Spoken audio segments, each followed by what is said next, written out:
You think you would have said no. Everyone does. But here is where this story starts. World War II had just ended. The world watched as Nazi officers stood trial at Nuremberg and said the same thing over and over. I was just following orders. The world called it monstrous, unbelievable, the act of evil men. Stanley Milgram wasn't so sure. He was a psychologist at Yale, and he had one question. What if it wasn't evil that made ordinary people do those things? What if it was something far more common?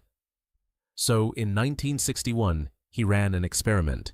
Ordinary people, clerks, teachers, factory workers, were brought into a lab and told to administer electric shocks to a stranger every time they got an answer wrong. The shocks increased every round. At 150 volts, the stranger begged to stop. At 300 volts, they screamed. Then, silence. And every time the teacher hesitated, one calm voice said, "The experiment requires that you continue. No threats, no weapons, just authority."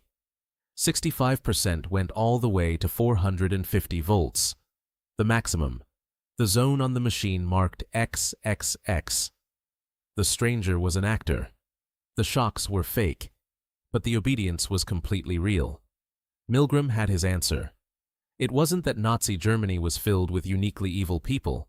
It was that ordinary people, when placed inside a system with an authority figure telling them to continue, will keep going far longer than any of us want to believe.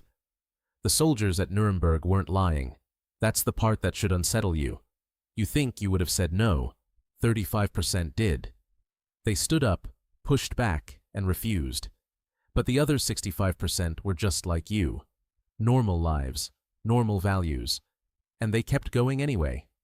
The experiment doesn't tell you that you're a bad person. It tells you that the situation matters more than you think. And that knowing this, really knowing it, might be the only thing that changes the answer.